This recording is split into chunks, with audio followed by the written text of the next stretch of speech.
Topper ऐसा क्या करे कि इतने अच्छे मार्क्स लेके आ रहा है और हम उतनी हार्डवर्क उतनी मेहनत कर रहे हैं फिर भी हम लोग एक अच्छा स्कोर नहीं बिल्ड कर पा रहे। बहुत अच्छी आंसर राइटिंग स्ट्रैटेजी कैसे होने चाहिए और आंसर राइटिंग अच्छी करने के लिए आपको कुछ चीजें पता होनी चाहिए और वो कौन कौन सी चीजें आइए वीडियो में देखते हैं। Hello everyone, welcome to our channel. So in this video we going to talk about एक बहुत अच्छी आंसर राइटिंग स्ट्रैटेजी कैसे होने चाहिए। आप खुद सोचो, आप भी पढ़ रहे हो, टॉपर भी पढ़ रहा है। टॉपर ऐसा क्या करे कि इतने अच्छे मार्क्स लेके आ रहा है और हम उतनी हार्डवर्क उतनी मेहनत कर रहे हैं फिर भी हम लोग एक अच्छा स्कोर नहीं बिल्ड कर पा रहे। उसके पीछे सिस्टम में होता है रीजन आंसर राइटिंग, बिकॉज हम अच्छी आंसर राइटिंग नहीं कर पा रहे। और आंसर राइटिंग अच्छी करने के लिए आपको कुछ चीजें पता होनी चाहिए और वो कौन कौन सी चीजें आइए वीडियो में देखते हैं। देखो, सबसे पहले तो आपको क्वेश्चन टाइप को बहुत अच्छे से अंडरस्टैंडिंग एक बनानी होगी कि एक्चुअली में क्वेश्चन में क्या पूछा है। सो या तो क्वेश्चन 1 वर्ड होगा, 3-4 मार्क्स का होगा या 5 मार्कर होगा, राइट। अब हर एक आंसर का अलग अलग एक स्ट्रैटेजी होगा, लेकिन आपको हर एक आंसर में कमांड वर्ड ढूंढना है कि एक्चुअली क्वेश्चन में क्या पूछा है। I am actually giving the correct answer और नॉट, या फिर मैं सिर्फ बनाने के चक्कर में कुछ भी लिखे जा रहा हूं, राइट। तो अगर लिखा हुआ है क्वेश्चन में स्टेट करो या लिस्ट बनाओ, तो आपको फैक्ट्स लिखने हैं सिर्फ कि इस दिन ये हुआ था और ये बुक इस हिस्टोरियन की है, राइट। अगर आपको एक्सप्लेन और डिस्क्राइब बोला है तो आप इलैबोरेट करो विद एग्जांपल्स, आपको पूरा एक्सप्लेनेशन देना पड़ेगा। अगर क्वेश्चन में इवैल्यूएट या डिस्कस आया है तो आपको एक बैलेंस्ड व्यू और एक क्रिटिकल थिंकिंग के साथ अपना आंसर लिखना है। नाउ यू नो कि व्हाट इज क्रिटिकल थिंकिंग, जहां पे आपने सही गलत सब कुछ एक कंक्लूजन बना के अपने आंसर को कंक्लूड किया है। लास्ट है हमारे पास why, how and what are the consequences, और आपको इसमें कॉज इफेक्ट और लॉजिकल आंसर लिखना है। तो ये आपको पता होना चाहिए कि एक्चुअल में क्वेश्चन में क्या पूछा गया है। स्टेट पूछा गया है तो फैक्ट्स लिखने हैं, एक्सप्लेन लिखा गया है तो इलैबोरेट करना है with example and so on. Next we have कि हमें आंसर स्ट्रक्चर, एक आइडियल आंसर का स्ट्रक्चर फॉलो करना है। हमें बीच में रखना है इंट्रोडक्शन, जो 1-2 लाइन में।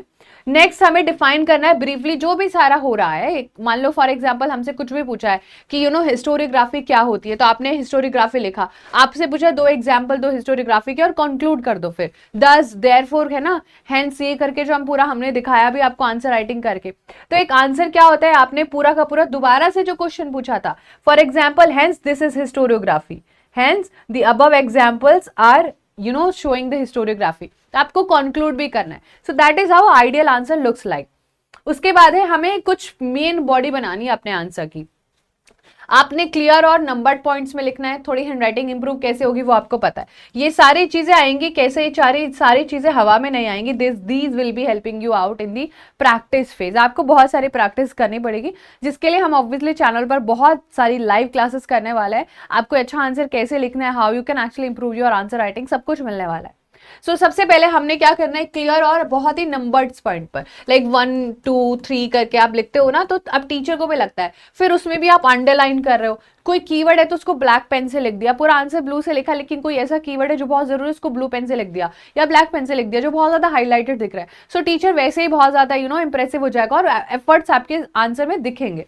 उसके बाद कुछ एग्जाम्पल, डेट्स, कुछ स्पेशल फैक्ट्स उसके बारे में है, या फिर आपने कुछ केस स्टडी किसी की पढ़ी है, आपको पढ़ाई गई है ज्योग्राफी में, इकोनॉमिक्स में, पॉलिटी में, कि कोई लड़का था, कोई लड़की थी, उसके साथ ऐसे हुआ था, वो ऐसे काम करता था, तो आप वो एग्जाम्पल्स भी डाल सकते हो। तो टीचर को लगता है कि उसने बुक अच्छे से पढ़ी है। Then we have presentation tips. आपको अब ये कुछ प्रेजेंटेशन टिप्स है जो फॉलो करनी है।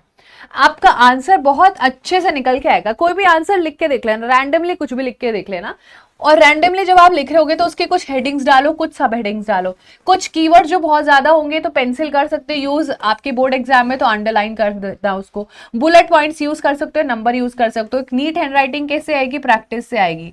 Nobody was born with great handwriting, right. We don't have anything कि हम लेके अपने साथ कुछ पैदा हुए। हाँ, वी हैव सर्टेन कैपेबिलिटीज जो हमारे साथ होती है, जेनेटिक्स के साथ ही आती है, बट प्रैक्टिस ऐसी चीज है जो हर चीज को इंप्रूव कर सकती है, right.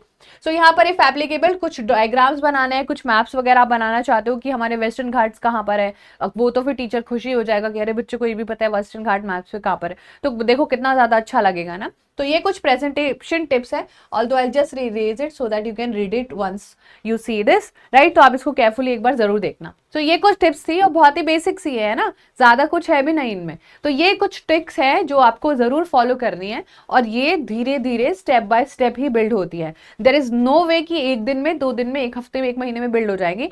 These are very very important tips, और ये आपको धीरे धीरे day by day, month by month, week by week ही बिल्ड होती है. So this was all over this video. I will see you in the next video. Thank you so much everyone. Sending all lots of love. Bye. Take care.